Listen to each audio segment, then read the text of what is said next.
প্রিয় দর্শক সবাইকে স্বাগত জানাচ্ছি এটিএন বাংলা নিয়মিত স্বাস্থ্য বিষয়ক অনুষ্ঠান মনোভবন সেন্টার নিবেদিত মনোচিকিৎসার আজকের পর্বে পুরোটা সময় জুড়ে আপনাদের সাথে আছি আমি ডাক্তার জান্নাতুল ফেরদৌস বৃষ্টি।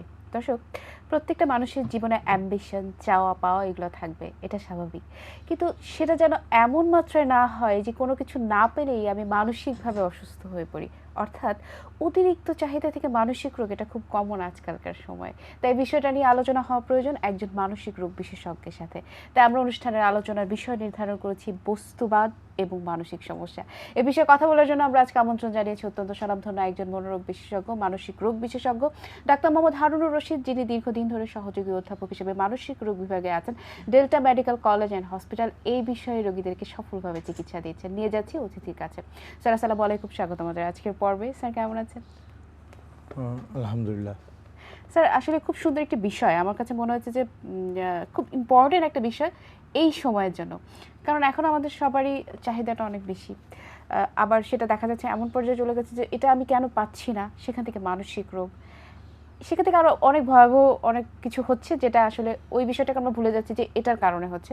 সো আইডেন্টিফাই করাটাও খুব ইম্পর্ট্যান্ট যে বস্তুবাদ থেকে আসলে এই মানসিক সমস্যাটা হচ্ছে। শুরুতেই স্যার আসতে চাই যে এই যে আমরা বলছি বস্তুবাদ, মানসিক রোগ বিশেষজ্ঞ হিসেবে আপনি কি বলতে চান, বস্তুবাদ কি? ধন্যবাদ। আসলে বস্তুবাদটা, বস্তু ছাড়া তো মানুষ চলতে পারবে না, এটা তো লাগবে। মেটেরিয়াল ছাড়া বা এটা থাকবে, এটা বড়দেরও লাগবে, বৃদ্ধদেরও লাগবে, শিশুদেরও লাগবে। যেটা নর্মাল নেসেসিটি সেটা নিয়ে আমাদের কথা কিন্তু আলোচনা নয়। আমাদের আলোচনাটা হলো যে আমার যেটা দরকার নেই সেটাকে, অথবা যেটা দরকার আছে সেই জিনিসটাকে আমি ইচ্ছা করলে আমার একটা মোবাইল 20,000 টাকার মধ্যে কিনতে পারি, সেটাকে আমি 1 লাখ টাকা দিয়ে দেখানো আমি ব্র্যান্ডেড কিনতে হবে। আমার আর্থিক সামর্থ্য থাকুক আর না থাকুক। এবং এটা আপনার অনেকে সন্তানরা এটা করে চাপ দিচ্ছেন এবং এইটাকে কিন্তু এই যে বস্তুর প্রতি সুখটা নির্ভর যখন হয়ে যাবে, টোটালি আনন্দটা রিলেটেড হয়ে যাবে বস্তুর প্রতি, যে এইটা না পাইলে আমার জীবন শেষ, এইটা না হইলে আমার জীবন শেষ, এই আমার গাড়ি না পেলে আমার জীবন, একটা গাড়ি সেটা যদি একটু কম দামি হয় কোনো পরিবর্তন তো নাই, আপনার রাস্তা তো একটাই। কিন্তু মানুষকে দেখানোর জন্য, নিজের ভিতরে একটা, আমি বলবো একটা বিকৃত আনন্দ পাওয়ার জন্য, এই যে সাধ্যের বাইরে গিয়ে যে এটা করা হয়, বস্তুকে পূজা করা, এটাই হলো বস্তুবাদ। এবং এটা হলো 21শ শতাব্দী, আরও আগে আসছে, কিন্তু আমাদের দেশে দেখা যাচ্ছে এখন বেশি। এটা 18th সেঞ্চুরি শেষের থেকে 19th সেঞ্চুরি এবং 2000 এখন কিন্তু এই বস্তুবাদের কুফল এবং ভয়াবহ impact on mental and physical health আমরা দেখতে পাচ্ছি। স্যার কোন কোন দেশে আসলে বস্তুবাদটা বেশি দেখা যায় বলে আপনার মনে হয়? ইতিহাস বলতেছে যে যখন শিল্প বিপ্লব হয়েছিল, শিল্প বিপ্লবের পরে যখন মানুষ তো আগে থাকতো, তারা শহরে বাস করতো না, তো তারা শহর থেকে দূরে জঙ্গলে এইভাবে জীবনযাপন করছে। যখন সংঘবদ্ধভাবে সমাজে বাস করা শুরু করছে এবং অনেক কিছু প্রয়োজন হচ্ছে, বিভিন্ন পেশার প্রয়োজন হয়েছে, এবং আস্তে আস্তে দেখা গেল যখন শিল্প, যে আমি যখন বিজ্ঞানের উন্নতির সাথে সাথে দেখা গেল যে একটা জিনিসকে অল্প সময়ে তৈরি করা যাচ্ছে, এবং এটাকে সেইটা যখন শুরু হইলো, তখনই মানুষের মধ্যে ওই বস্তুর প্রতি আকর্ষণ তৈরি হইল। এবং যারা এটা তৈরি করছে, তারা মানুষের মধ্যে বিভিন্নভাবে ব্র্যান্ডিং করে, বিভিন্নভাবে মানে বিজ্ঞাপন দিয়ে করে মানুষের মাথার মধ্যে ঢুকাইতে সক্ষম হয়েছে যে এই জিনিসটা ছাড়া তো চলবে না। এবং এটা এবং বাচ্চাদের মধ্যে ঢুকে গেছে। এটা খেলনার দোকানে বাচ্চা ঢুকলে খেলনা নিয়ে আসবে না, এটা তারা জানে। আমি আশ্চর্য হয়ে যাব, আমি পৃথিবীর কিছু দেশে গেছি যেখানে একটা রাইডে চড়ার পরে, রাইড থেকে বের হওয়ার সময় এমন একটি রুমের মধ্য দিয়ে যেতে হয় যেটা খেলনায় পরিপূর্ণ, খেলনার দোকান। তাহলে এটা কিন্তু আমাকে জোর করে, যখন একটা বাচ্চা দেখবে খেলনা, তখন সে কিন্তু কন্ট্রোল করতে পারবে না। আরও অনেক জিনিস আছে, এটা কিন্তু তারা পরিকল্পিতভাবে করছে। আচ্ছা, যে বস্তুবাদ, যে আপনি ওখান থেকে বের হইলে যদি সোজা বের হয়ে যান, তা আপনি কিনবেন না, কিন্তু আপনার প্রয়োজন থাকুক আর না থাকুক, ওখান থেকে গেলে আপনি কিনতে বাধ্য হবেন। এই যে বস্তুবাদ যে কি পরিমাণ মানে মেন্টাল প্রেশার তৈরি করছে, মানসিক অশান্তি তৈরি করতেছে, ক্রাইম তৈরি করতেছে, দুর্নীতি তৈরি করতেছে এবং সেটা আসলে ভাষায় প্রকাশ করাও অনেক কঠিন, অনেক সময়ের ব্যাপার। আমরা এইটুকু বলতে চাই যে বস্তুবাদের অভিশাপ থেকে আমাদের বের হয়ে আসা উচিত। আচ্ছা, মানে যদি আমরা মেন্টালি হেলদি থাকতে চাই, ফিজিক্যালি হেলদি থাকতে চাই, মানে যখনই তার মাথায় কাজ করে যে আমার এই জিনিসটা পেতেই হবে, তখন কিন্তু সে ইলিগাল কাজ করে ইলিগালি হলেও কোনো ব্যাপার না, কারণ তার ব্রেনে এটা এভাবেই কাজ করতে থাকে। স্যার, কেন এটা হয়, কেন এটা হচ্ছে? হ্যাঁ, এটা কেন হচ্ছে এটা তো আমরা বললাম যে আমরা একটা যে শিল্প বিপ্লবের পরে মানুষের এই চাহিদাটা বেড়ে গেছে, বিজ্ঞাপনে প্রবেশ হয়েছে। আগেরকার দিনে আপনি দিকে দেখেন 30-40 বছর আগে ওনারা সামান্য পোশাক, এটা একটা একটা লুঙ্গি, একটা মানে শার্ট অথবা একটা পায়জামা, জীবন ধারণের জন্য মিনিমাম এবং একটু 2 বেলা 3 বেলা খেতে পারলে খুশি। আর এখন হলো যে আমাদেরকে রেস্টুরেন্টে খেতে হবে, ইয়াতে ভালো জায়গায় যেতে হবে, লাক্সারি হোটেলে থাকতে হবে, 2 দিন পর পর ঘুরতে যাওয়া লাগবে বিদেশে। এই যে আমার সাধ্যের মধ্যে থাকুক আর না থাকুক, আমাকে ঋণ করে হইলেও আমাকে এটা করতে হবে। এবং পরবর্তীতে এই ক্রেডিট কার্ডের সিস্টেমটা আরম্ভ হয়েছে এভাবে যে আপনার টাকা নেই, ঠিক আছে, কোনো প্রবলেম নাই, আপনাকে ক্রেডিট কার্ড দিয়ে দেওয়া হলো, কিন্তু এটা যে আপনি ফাঁদে ফেললো, এই ক্রেডিটটা যে আপনি পরিশোধ করতে হবে।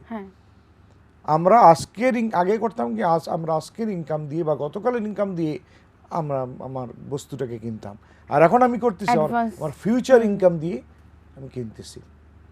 আপনি তো এই বিষয়ে যেহেতু মানসিক রোগ বিশেষজ্ঞ, এই ধরনের রোগী দেখেন, আপনি কি মনে হয়েছে বাংলাদেশে কি এর প্রভাবটা পড়েছে? কেমন ধরনের প্রভাব পড়েছে বাংলাদেশে, আপনার কি মনে হয়? আমি তো আমার নিজের জীবনে যে এক্সপিরিয়েন্স থেকে দেখতেছি যে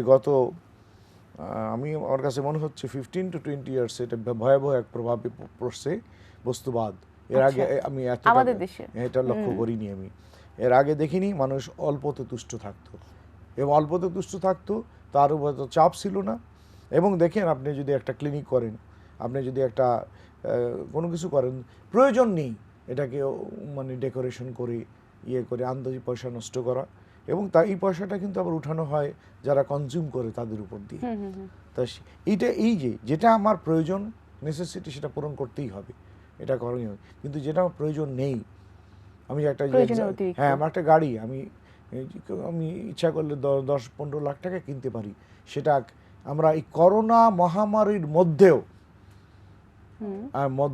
কোটি কোটি কোটি টাকার উপরে গাড়ি বিক্রি হয়েছে অনেক। তাই মানুষ তো আর এখন, আমি মনে করি যে বস্তুবাদই পড়ে এখন মানুষে রূপে থাকেনি, সে পশু হয়ে যাচ্ছে, স্বার্থপর হয়ে যাচ্ছে। লাখ লাখ মানুষ মানে অনাহারে অর্ধাহারে দিন কাটাচ্ছে, কষ্ট করতেছে, তাদেরকে না দিয়ে, তাদের দিকে না গিয়ে এই করোনা মহামারী যেখানে টাকা পয়সা নাই, ক্রাইসিস, ব্যবসা বাণিজ্য সমস্ত কিছু বন্ধ, আপনি একজনকে সাহায্য করেন না করেন, আপনি যদি ইনডাইরেক্টও তাকে একটা কর্জি হাসানা দেন বা একটা দেন যে তুমি এটা করে তুমি নিজের জীবনযাপন করো, এটা সম্ভব হবে না। কোটি টাকা দিয়ে গাড়ি কিনছে, এগুলো আমরা বাস্তবে চোখে দেখেছি, এগুলা দিজ আর দি ট্রু, এবং এটা বাস্তবতা। অন্য সময় হইলেও আমি বুঝতাম 1 কোটি টাকা দিয়ে গাড়ি কিনতে হবে কেন, আচ্ছা, কি প্রয়োজন আছে এটার? স্যার, এই যে প্রয়োজনের অতিরিক্ত 5 কোটি টাকা দিয়ে গাড়ি কিনতে হবে কেন? প্রয়োজনের অতিরিক্ত চাহিদা, বস্তুর প্রতি এত বেশি অ্যাট্রাকশন, এটা শারীরিক এবং মানসিকভাবে কিভাবে মানুষকে ক্ষতিগ্রস্ত করছে? সবসময় একটা চাপের মধ্যে রাখবে মানুষকে, কারণ আমি তো এত আয় করতে পারবো না। যখন আয় করতে পারবো না, তখন মনের মধ্যে চাপ তৈরি হবে। আমি একটা লাক্সারি ফ্ল্যাট নিলাম, অতটুকু দরকার নেই আমার, সেটা কিস্তি দিতে গেলে চাপ পড়বে। বললো টাকা নেই, আপনি ঋণ নিয়ে নেন, সুন্দর সিস্টেম। ঋণ নিয়ে ঋণের ফাঁদে ফেলাবে, তার জীবনের সমস্ত শান্তি ওখানেই শেষ। তারপরে ক্রেডিট কার্ড দিবে, এটা করবে, এ থেকে মানসিক চাপ তৈরি হবে, টেনশন হয়ে অ্যাংজাইটি ডিসঅর্ডার হবে, পরে ডিপ্রেসিভ ডিসঅর্ডার হবে, সুইসাইড করতে পারে। তারপরে দেখা যাবে যে বিভিন্ন নেশায় আসক্ত হয়ে পড়বে, ম্যাল অ্যাডাপটিভ কোপিং স্ট্র্যাটেজি, স্ট্রেস ডিসঅর্ডারে পড়বে, এবং family conflict, marital conflict, divorce, এইসবের একটা বিরাট কারণ হলো বস্তুবাদ। এবং দুর্নীতি যে এত বাড়তেছে, এটা কারণ এটা বস্তুবাদ। কারণ মানুষ মনে করতেছে যে বস্তুর মধ্যেই আমার শান্তি, কিন্তু আসলে তা না। এটা একটা টোটালি মিসকনসেপশন, ব্যাড থিং বর্তমান সময়ে। এবং যারা বঞ্চিত, আমরা কিন্তু বলতেছি না যে deprivation is a good thing, deprivation is also a risk factor for mental illness. কিন্তু বস্তুবাদ কিন্তু ডিপ্রাইভেশনকে বাড়াচ্ছে, ধনী ধনী হচ্ছে, গরিব আরও গরিব হয়ে যাচ্ছে। অপচয় করা হচ্ছে এটাকে, এবং এইটা করতে গিয়ে আমি তো লোড না নিলেও পারি, কি প্রয়োজন আছে?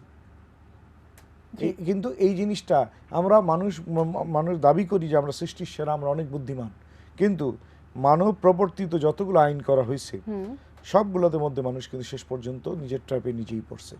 এই বস্তুবাদ পারিবারিক জীবনকে ধ্বংস করে দিছে, মনের শান্তিকে ধ্বংস করে দিছে, এবং আপনার দেখে দেখে আপনার অবজারভেশনাল লার্নিং হচ্ছে বাচ্চাদের।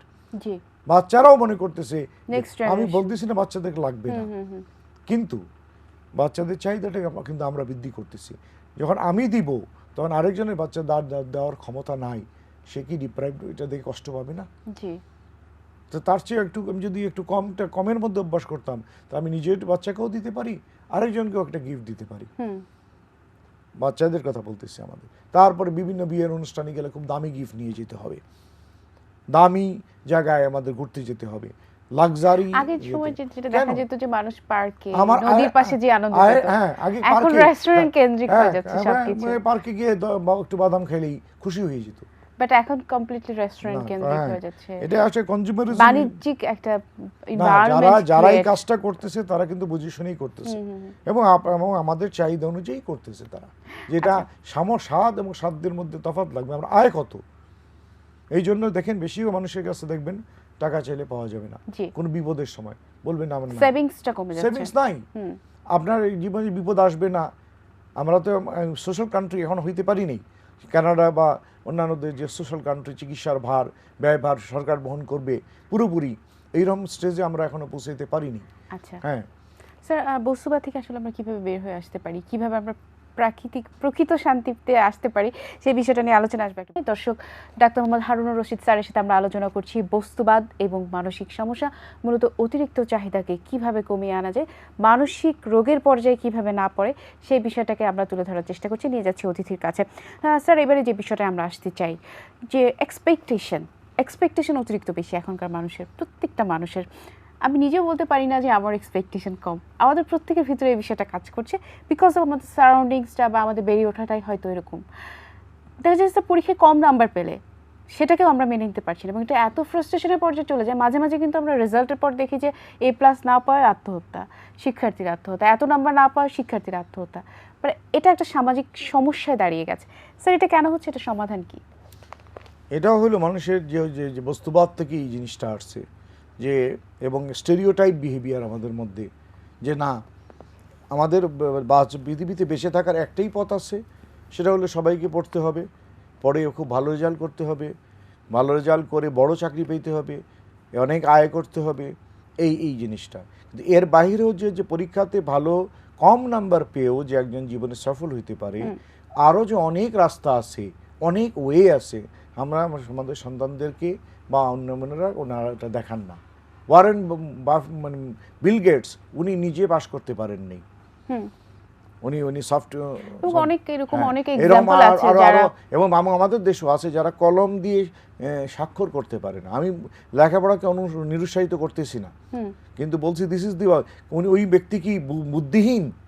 ওই ব্যক্তি যদি বুদ্ধিহীন হইতো, সে শত শত কোটি টাকা বা হাজার কোটি টাকা ইনকাম করতে পারতো না।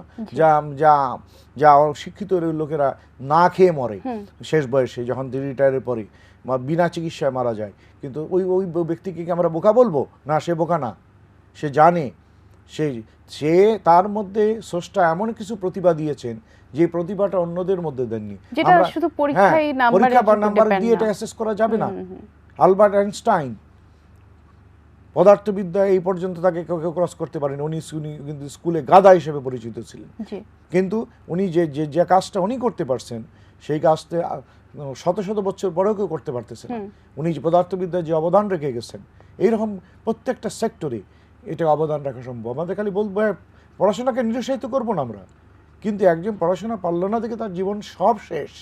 বা নাম্বার, আমি এমনও দেখেছি 95% নম্বর পাওয়ার পরেও মারামারি করেছে বাচ্চাকে, 90 কেন পাস কম পেলি, এবং আমরা তো দেখি যে সুইসাইডও করে।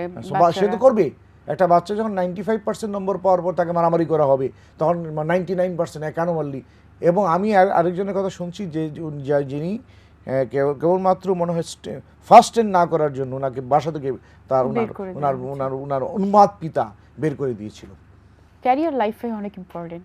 প্রত্যেকের লাইফেরই ক্যারিয়ার চিন্তা ভাবনা থাকতে হবে, লাইফে এগিয়ে যাওয়ার একটা স্পিড থাকতে হবে। তার মানে এই না যে সেটা নিয়ে মানসিক সমস্যার পর্যায়ে পড়ে, কিন্তু এটাই বর্তমানে হচ্ছে যে ক্যারিয়ার থেকে, জব থেকে যদি ভালো একটা স্যালারি বা ভালো একটা ইনকাম না থাকে, মানুষ ফ্রাস্ট্রেটেড হয়ে যাচ্ছে।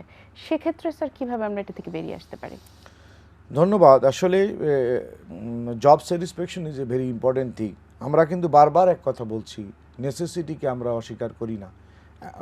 আজ থেকে 20 বছর আগের কথা বা 25 বছর আগের যে পিছনের দিকে যাই, তখন কিন্তু জিনিসপত্রের দাম কম ছিল এবং এসেনশিয়াল ইয়েগুলো খুব সস্তায় পেয়ে যায়, জীবনযাপন সহজ ছিল। এখন আমি চাইলেও সেটা পারতেছি না। এটা একটা মেন্টাল প্রেশার তৈরি করবে, সেটা তো তৈরি করবেই। সেই নেসেসিটি পূরণ করাই লাগবে। কিন্তু যেটা লাক্সারি, আপনি যে লাক্সারি করেন, তখন আপনার এক সময় আসবে যখন নেসেসিটির উপর চাপ তৈরি হবে। আমি স্যাটিসফাইড, এই কথাটা যে আমি বলতে পারি, একটা মেন্টাল স্টেট, এটাই। আর তাই আপনি দেখেন মিলিয়নার বিলিয়নারদের মধ্যে আত্মহত্যার রেট আছে, ঘটনা ঘটেছে। কারণ তাদের সম্পদ তাকে সুখ দিতে পারেনি। কারণ যখন একটা জীবন হবে কেবল ভোগবাদী, যেখানে কোনো স্যাক্রিফাইস থাকবে না, সেই জীবন কখনোই সুখের হতে পারে না। প্রাকৃতিক নিয়ম অনুযায়ী সে কোনোদিন শান্তি পাবে না। আপনাদের বিদেশে কিন্তু আমরা কিছু কিছু মানুষ বিলিয়নারকে দেখি, বা আমাদের দেশেও 2-1 জনকে দেখি, খুব কম, তারা তারা কিন্তু অনেক ডোনেট করেন এবং চ্যারিটি বা বিভিন্ন তাদের লাইফস্টাইলটা অনেক বেশি নরমাল থাকে। তারা ত্যাগের মধ্যে তারা আনন্দ পান। আর আমরা ভোগের মধ্যে আনন্দ খুঁজি। ভোগের মধ্যে কমফোর্ট থাকতে পারে, পিস নেই। জি স্যার, এই যে ফ্রাস্ট্রেশন এবং সবকিছু মিলিয়ে এটা কি কি ধরনের মানসিক সমস্যা তৈরি করতে পারে? এই বস্তুবাদ, অতিরিক্ত বস্তুবাদ, আসলে এক্সপেকটেশন আমরা কমানোর কথা কিন্তু বলিনি। আমরা বলছি যে এক্সপেকটেশনের সাথে যদি মিল না হয়, তাহলে ধৈর্য ধরতে হবে। খুব দ্রুত উন্নতি, দ্রুত উপরে ওঠা এবং দ্রুত বড় ধনী হওয়া, এই প্রবণতাকে বাদ দিতে হবে। আপনি সম্পদ করেন, কোনো সমস্যা নেই, আপনার যেটা জরুরি করবেন, এটা করতে হবে, প্রত্যেকেই করতে হবে, সঞ্চয়ও করতে হবে, সবই লাগবে। কিন্তু যেটা আপনার প্রয়োজন নেই, সেটা এখান থেকে মানসিক রোগ হবে। যেমন আমরা প্রথমেই বলি, সে স্ট্রেসে পড়বে, মেন্টাল, ঋণের বোঝায় পড়বে, এবং অনেকে তো ঋণের বোঝাতে আত্মহত্যা পর্যন্ত করে বসে, এবং এরকম ঘটনা ইন্ডিয়াতেও ঘটেছে।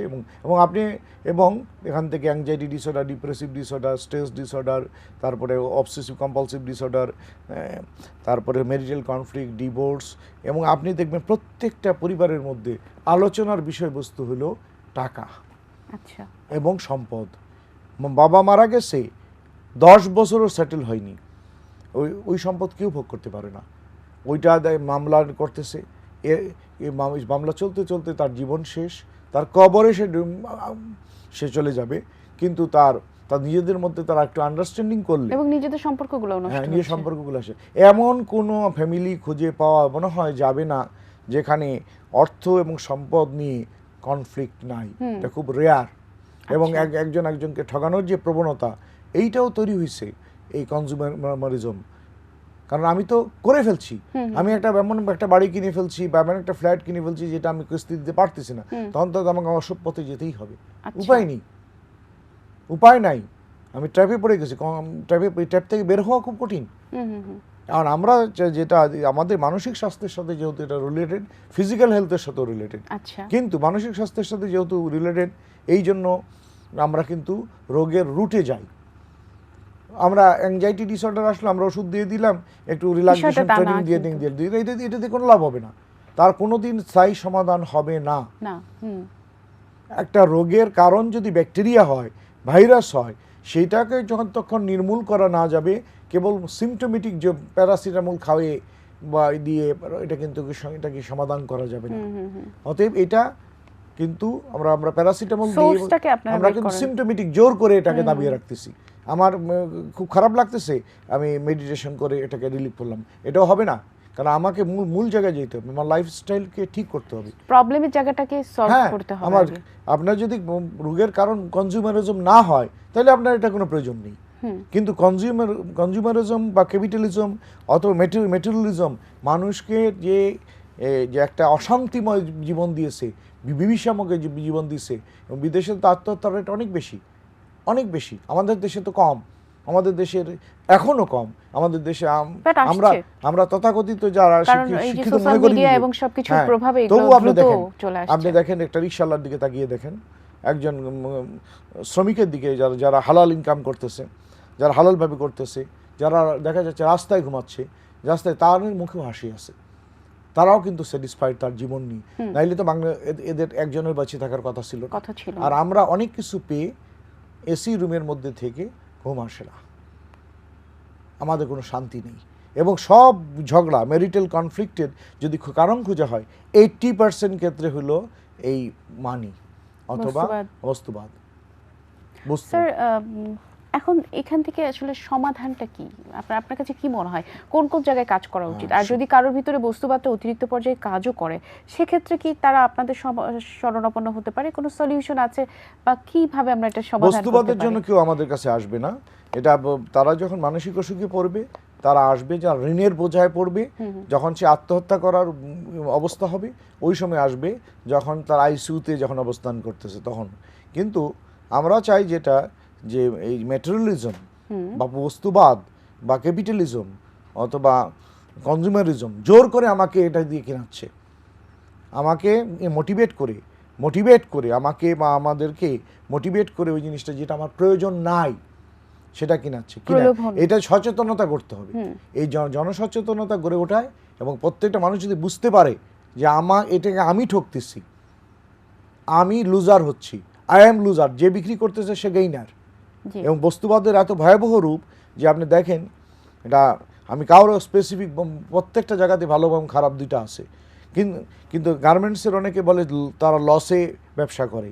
আমি দুইজন গার্মেন্টস মালিককে জানি যারা এখনও এই অবস্থার মধ্যেও তারা হেলিকপ্টারে চলাফেরা করেন, অবশ্য তাদের একজন কর্মীর বেতন 2000 টাকা বৃদ্ধি করার সময় ওনারা 2000 বার চিন্তা করেন, তার মানে যেটা এটাকে বৃদ্ধি করা ঠিক হইলে আমার ক্ষতি হয়ে যাবে কিনা, আমার লাভ কমে। পৃথিবীর কোথাও এত লাভ নেই।